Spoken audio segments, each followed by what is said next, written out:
প্রিয় দর্শক, আপনাদের সবাইকে স্বাগত জানাচ্ছি এনটিভির প্রতিদিনের আয়োজন স্বাস্থ্য প্রতিদিন অনুষ্ঠানে। আপনাদের সঙ্গে আছি আমি ডাক্তার সানজিদা হোসাইন। দর্শক, যে বিষয়টি নিয়ে আজ আমরা আলোচনা করব সেটি হচ্ছে শিশুদের টনসিল এবং অ্যাডেনয়েডের সমস্যা। এই বিষয়টি নিয়ে আলোচনার জন্য আমাদের স্টুডিওতে আজ উপস্থিত আছেন একজন বিশেষজ্ঞ চিকিৎসক। চলুন প্রথমেই পরিচিত হওয়া যাক আজকের অতিথির সাথে। ডাক্তার মোহাম্মদ নাজমুল ইসলাম 1967 সালের এপ্রিলে ঢাকা জেলায় জন্মগ্রহণ করেন। তিনি 1991 সালে চট্টগ্রাম মেডিকেল কলেজ থেকে এমবিবিএস ডিগ্রি অর্জন করেন। এরপর তিনি চিকিৎসা বিজ্ঞানে উচ্চতর এমপিএইচ ডিগ্রি লাভ করেন। বর্তমানে তিনি ঢাকা মেডিকেল কলেজের নাক কান গলা বিভাগের সহযোগী অধ্যাপক হিসেবে কর্মরত আছেন। স্যার, স্বাগত জানাচ্ছি। ধন্যবাদ। যেটি স্যার আমাদের আজকের বিষয় যে শিশুদের টনসিল এবং অ্যাডেনয়েডের সমস্যা। তো সমস্যাতে যাবার আগে আমি একটু ছোট করে জানতে চাইবো আপনার কাছে, এই টনসিল এবং অ্যাডেনয়েড এটি আসলে আমরা বলতে কি বুঝি এগুলো, এবং এগুলোর অবস্থান কোথায়? ধন্যবাদ আপনাকে সানজিদা, একটা খুব সময় উপযোগী একটা প্রশ্ন করেছেন। শিশুদের টনসিল অপারেশন করে না ফেললে তা তো থাকবেই, থাকারই কথা। আর টনসিল মুখ গহ্বরের ভেতরে আলা জিভের দুপাশে দুটো টনসিল থাকে। বাচ্চাদের সাধারণত টনসিল দুটো বড় হয়। টনসিল এক ধরনের লিম্ফয়েড টিস্যু বা লসিকা গ্রন্থি। এখান থেকে শ্বেতকণিকা তৈরি হয়। আমাদের রোগ প্রতিরোধ করবার কাজে তার একটা ভূমিকা থাকে। আচ্ছা, এটা গলাকে পাহারা দেওয়ার কাজটা করে, পুলিশম্যান যেভাবে কাজ করে অনেকটা সেইভাবে। এটি হচ্ছে দি টনসিল, গলার এই জায়গাটাতেই আমরা দেখি, এটা কি মানুষ চেনে। এছাড়া কিন্তু জিভের গোড়ায় দুই পাশে টনসিল থাকে।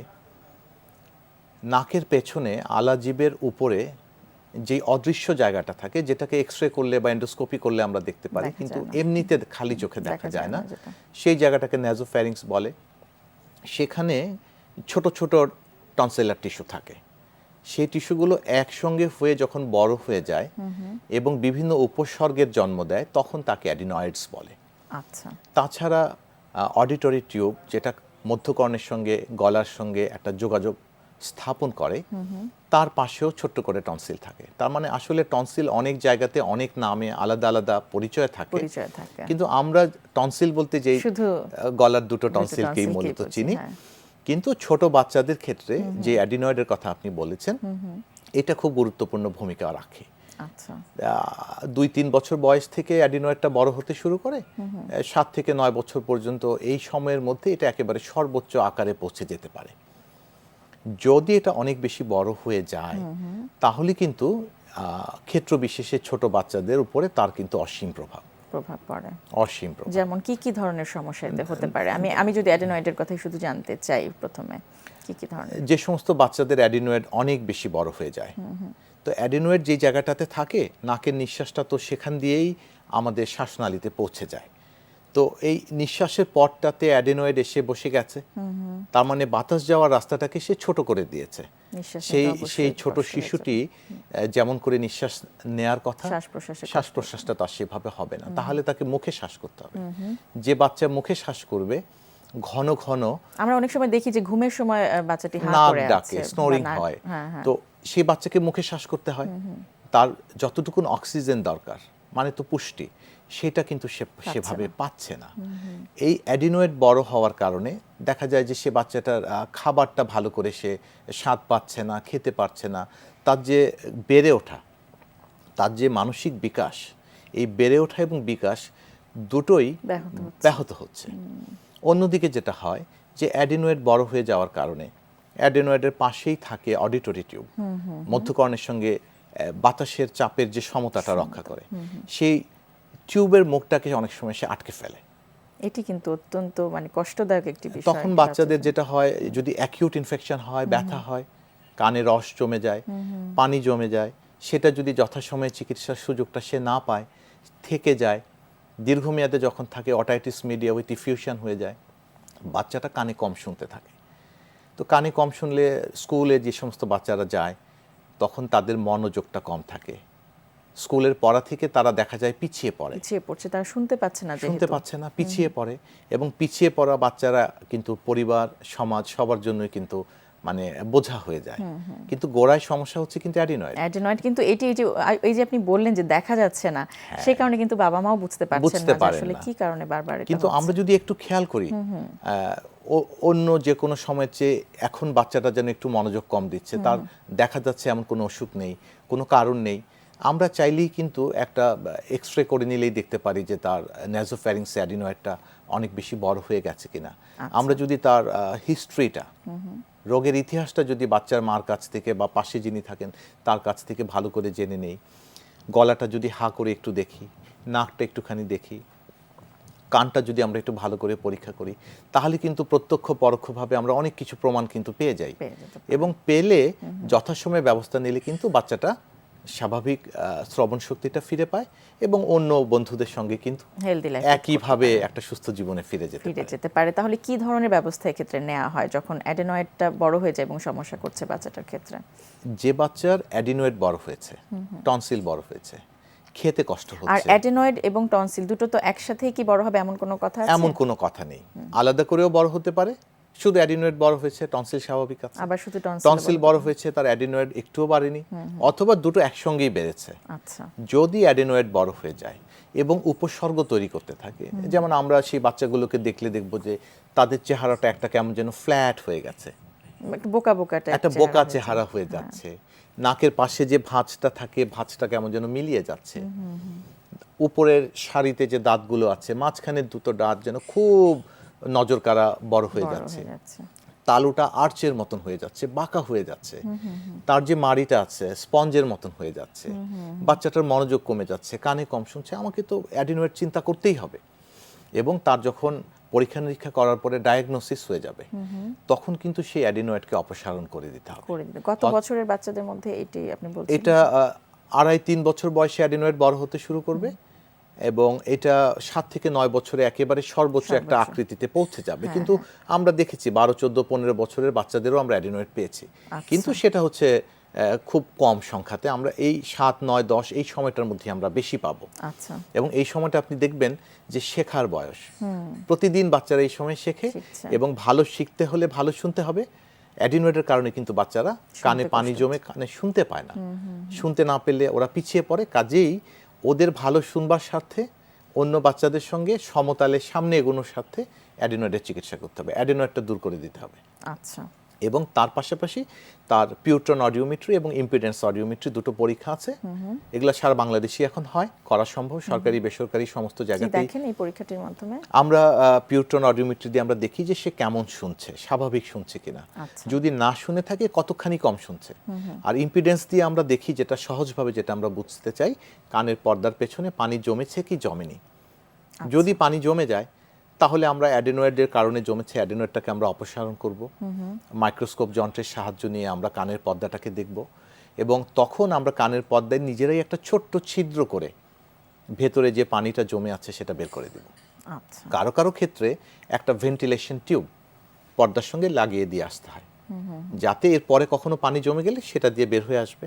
আর অ্যাডিনয়েড যেহেতু আমরা অপসারণ করে দিয়েছি, কাজেই সেই জায়গাটা এখন বড় হয়ে যাবে, শ্বাস প্রশ্বাসের যে অসুবিধাটা ছিল দূর হয়ে যাবে, বাচ্চাটা আস্তে আস্তে স্বাভাবিক শ্রবণ শক্তিতে ফিরে আসবে এবং আমাদের আর 10 জনের মতনই স্বাভাবিক সুন্দর জীবনযাপন করবে। আর টনসিলের কথা যদি একটু আমরা ফিরে যাই, যখন টনসিলটা বড় হচ্ছে বা কোনো সমস্যা ক্রিয়েট করছে, তখন আপনারা কি ধরনের পরামর্শ দেন? কারণ আপনি বলছিলেন যে সেফগার্ড হিসেবে গলায় এটি থাকছে, এই গার্ডটি যখন যেই রক্ষক যখন ভক্ষক হয়ে যায়, যেটি আমরা বলি স্বাভাবিক বাংলায়, কি ধরনের সমস্যা হতে পারে? এবং আপনি যখন ওটি চলে যাচ্ছে বা আপনি যখন অপসারণ করে দিচ্ছেন, তখন কি তার এই যে সেবাটা সেটি তো পাচ্ছে না, কি সমস্যা? ধন্যবাদ সঞ্জিদা। আসলে রক্ষক যখন ভক্ষক হয়ে যায় তখন তাকে পেলে পুষে রেখে দেবার সুযোগ থাকে না, আপনি জানেন, তাকে দূর করতেই হয়। তবে যাদের বেলাতে টনসিল বড় আছে কিন্তু কোনো উপসর্গ নেই, জ্বর হয় না, গলায় ব্যথা হয় না, খেতে কষ্ট হয় না, নিঃশ্বাসের কোনো কষ্ট হয় না, তাদের বেলায় আপনি অপেক্ষা করবেন, কিচ্ছু করবার দরকার নেই। কিন্তু যাদের টনসিল বড় হয়েছে অথবা তত বড় নয় কিন্তু বারবার করে গলায় ব্যথা হচ্ছে, প্রতি বছর কয়েকবার করে ব্যথা হচ্ছে, ব্যথা হলে তার জ্বর হচ্ছে, খেতে গিলতে কষ্ট হচ্ছে, সেই সমস্ত ক্ষেত্রে তাদের অপারেশন করে টনসিল অপসারণ করার সিদ্ধান্ত নিতে হবে। তবে এটা নির্ভর করে তার অভিভাবকদের সদিচ্ছার উপরে। তারা না চাইলে পরে এটা তো ছোট বাচ্চাও করতে পারে না, ডাক্তারের পক্ষে এটা করা সম্ভব না। আর যখন টনসিল আপনি অপসারণ করে দিবেন, টনসিলের যে স্বাভাবিক কাজটা সে আর করতে পারে না, কিন্তু শরীরে অন্যান্য অঙ্গ প্রত্যঙ্গ একই রকম কাজ করবার জন্য সৃষ্টিকর্তা দিয়ে দিয়েছেন। কাজেই বিকল্প এসে তখন সেই কাজটি করতে পারে, কাজটা করে দিতে পারে। কাজে সেক্ষেত্রে যে টনসিলে বারবার ইনফেকশন হয়, অসুখ হয়, জ্বর, ব্যথা, পড়াশোনার ক্ষতি হয়, কর্মক্ষম মানুষটাকে অকর্মণ্য করে দেয়, সেই টনসিল আপনাকে বিদায় করতেই হবে। না রাখাই ভালো। চমৎকারভাবে বুঝিয়ে বললেন স্যার, আপনাকে অনেক অনেক ধন্যবাদ। সঞ্জিদা, আপনাকেও ধন্যবাদ, এবং আপনার মাধ্যমে দেশে বিদেশে আজকের এই অনুষ্ঠান যারা আমাদের সঙ্গে দেখলেন তাদের সবাইকে অনেক ধন্যবাদ। প্রিয় দর্শক, আমরা শুনছিলাম এতক্ষণ শিশুদের টনসিল এবং অ্যাডেনয়েড বেড়ে গেলে কি কি ধরনের সমস্যা হতে পারে, সেই সমস্যা সমাধানের কি কি উপায় রয়েছে তা নিয়ে শুনলাম এতক্ষণ একটি প্রয়োজনীয় আলোচনা। আশা করছি এই আলোচনা এবং আমাদের আজকের অতিথির পরামর্শ আপনাদের উপকারে আসবে। আজকে আমরা যে ব্যায়ামটা দেখাবো এর নাম হচ্ছে কিকব্যাক। কিকব্যাকে যেটা হয়, এটা অনেকটুকুই টোটাল বডি ওয়ার্কআউট, বাট 80% বা 70% আমরা আসলে প্রেশারটা দিই হচ্ছে গ্লুটস এরিয়ার জন্য। দেখা যায় যে অনেকের ব্যাক সাইডে ফ্যাটটা কমে যাওয়ার পরেও শেপ ভালো হয় না, জন্য মেয়েরা অনেক সময় বলে যে প্যান্ট বা জিন্স পরলে পরে ভালো লাগছে না। হ্যাঁ, এবং তার পাশাপাশি দেখা যায় যে লোয়ার অ্যাপসের যে ফ্যাটটা বেবি হওয়ার পরে, প্রেগনেন্সির পরে তলপেটে যে ফ্যাটটা থাকে সেটা সহজে খুব একটা যেতে চায় না বলে ওই জায়গাটাও ফুলে থাকে। তো আমরা ওই জায়গাগুলো ক্যাটাগরাইজ করে আমরা ব্যায়ামগুলো আজকে করব। 3 ধরনের 3টা লেভেলে করব। তো আমাকে এখানে হেল্প করবে আনিকা, নুশা, তাসরিন। তো আনিকা, তুমি আমাকে প্রথমে বিগিনার লেভেলটা দেখাও, আসো। ওকে, যেটা কিনা আমরা একদম বিগিনিংয়ে স্টার্ট করতে গেলে কিভাবে করতে হবে। Okay, good, yes, ready, and 1, and back, 2, back, 3, back, 4, and back, and 5। একটু হোল্ড করো। যখন ধরছে তখন কি হচ্ছে, হিপসের কাজটা হচ্ছে এবং পায়েরও কাজটা হচ্ছে হ্যামস্ট্রিং, এবং যখন ভেতরে নিচ্ছে আমি ভেতরে নাও, যতটুকু ভেতরে নিতে পারবে যেন লোয়ার হিপসের প্রেশারটা পড়ে, ঠিক আছে? হ্যাঁ, এবং ওই জায়গাটা যেন ঝুলে যাওয়াটা আস্তে আস্তে শেপ হয়ে আসে, এবং দেন আবার ব্যাক হয় যখন, তখন আবার হিপের কাজটা হচ্ছে, যে তখন আবার এই জায়গাটা টোন্ড হচ্ছে। Okay, fine, thank you, and up. খেয়াল করতে হবে, কি খেয়াল করতে হবে আমু? খেয়াল করতে হবে যে যখন হচ্ছে তোমার শোল্ডার যদি কোনো ধরনের ব্যথা থাকে, হ্যাঁ, শি ইজ কী বলা যায়, ওর মাত্র বেবি হয়েছে, ছোট্ট বেবি, মানে 5-6 মাস বয়স।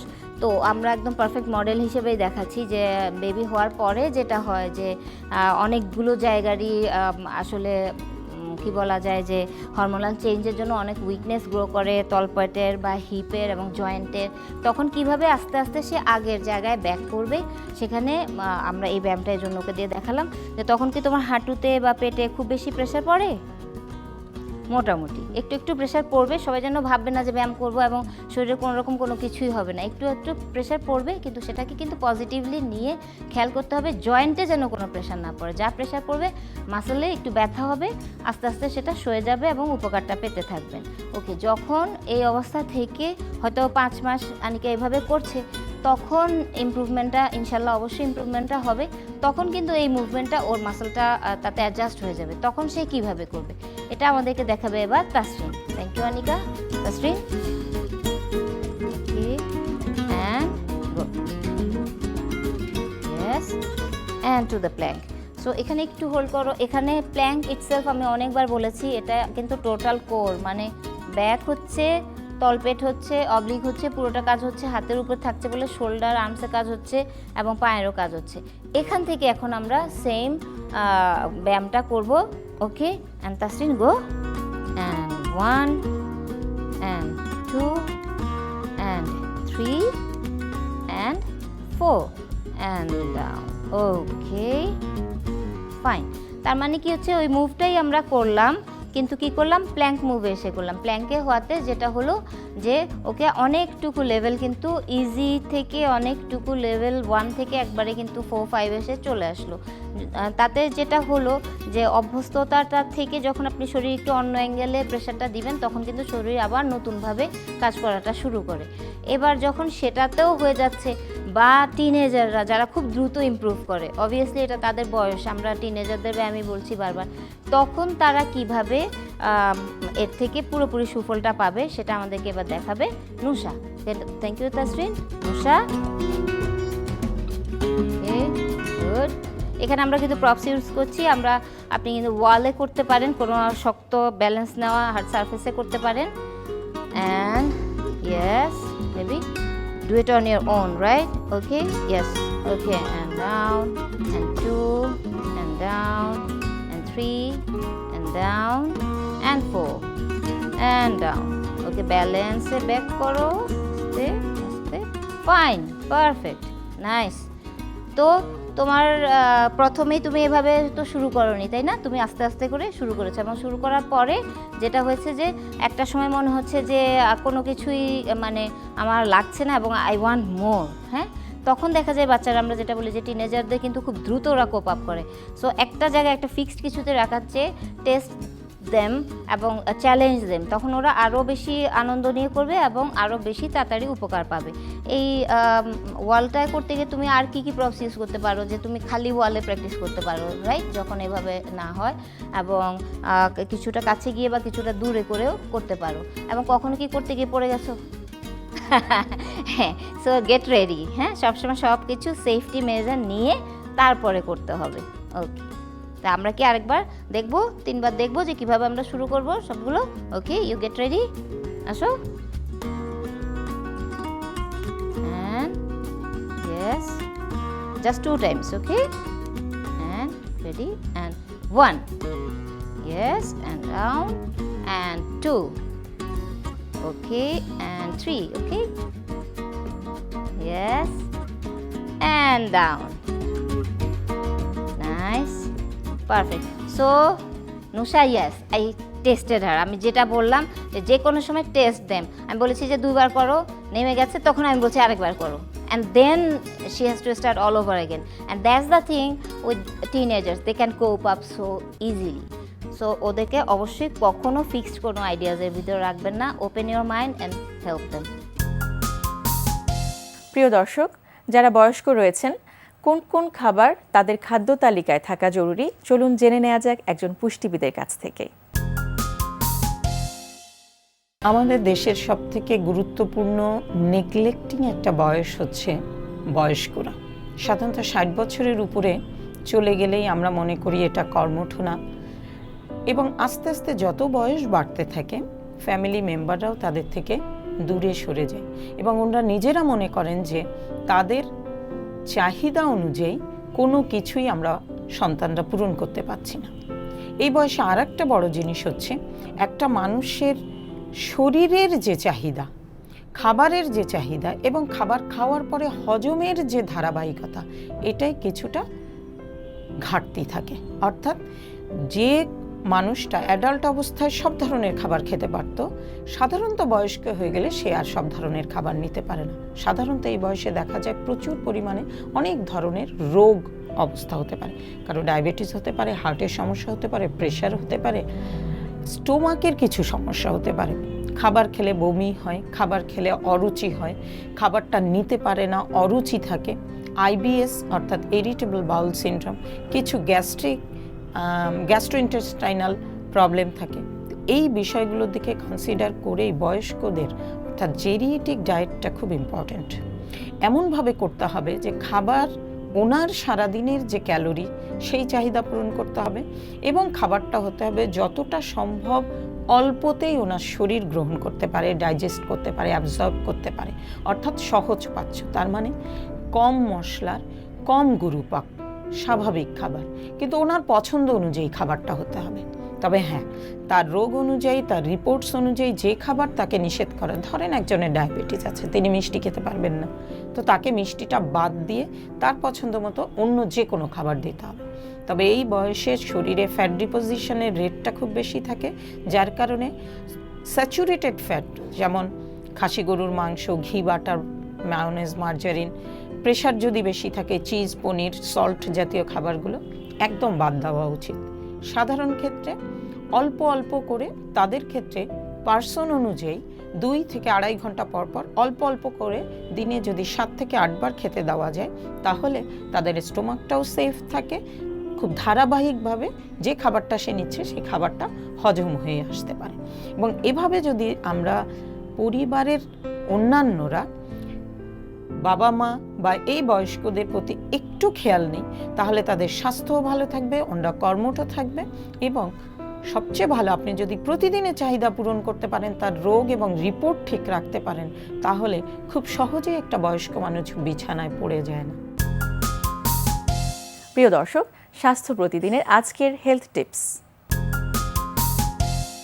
যাদের হাঁচি, কাশির এবং অ্যালার্জি সমস্যা রয়েছে তারা রাস্তাঘাটে চলার সময় নাকে মুখে মাস্ক ব্যবহার করবেন, কারণ ধুলাবালি, পশু পাখির লোম, যানবাহনের কালো ধোঁয়া ইত্যাদি নাকের মাধ্যমে শ্বাসনালীতে ঢুকলে হাঁচি কাশির সমস্যা বেড়ে যায়।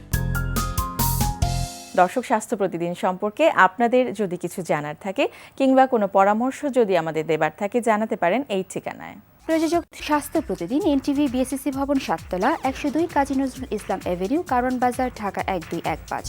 ফ্যাক্স 914338 থেকে 7 পর্যন্ত, অথবা ইমেল করুন স্বাস্থ্যপ্রতিদিন@ntvpd.com এই ঠিকানায়। দর্শক, স্বাস্থ্য প্রতিদিনের আগামী পর্বে আপনাদের জন্য যা থাকছে। ইস্কিমিয়া মানে হলো যে রক্তের স্বল্পতা। আচ্ছা, আপনারা জানেন যে হার্ট শরীরের বিভিন্ন অংশে রক্ত সঞ্চালিত করার জন্য প্রাইমারি অর্গান, কিন্তু হার্টের নিজের কার্যক্ষমতার জন্য কিন্তু রক্তের প্রয়োজন, নিজের রক্তের প্রয়োজন। যখন হার্টের কার্যক্রম পরিচালনার জন্য রক্তের সঞ্চালনের জন্য হার্টের যখন রক্ত কম হয় তাকে বলা হয় ইস্কিমিক হার্ট ডিজিজ। ইস্কিমিয়া, এবং ইস্কিমিয়ার জন্য যে হার্ট ডিজিজটা হয় সেটা হলো ইস্কিমিক হার্ট ডিজিজ। প্রিয় দর্শক, বিশ্বের যে কোনো প্রান্ত থেকে যে কোনো সময় এনটিভিতে সম্প্রচারিত আপনাদের পছন্দের অনুষ্ঠান স্বাস্থ্য প্রতিদিন দেখতে চাইলে ভিজিট করুন আমাদের পূর্ণাঙ্গ ওয়েব পোর্টাল www.ntvbd.com। আজ এ পর্যন্তই। সবাই ভালো থাকুন, সুস্থ থাকুন। আগামীকাল আবারও দেখা হবে ঠিক একই সময় এনটিভি পর্দায়।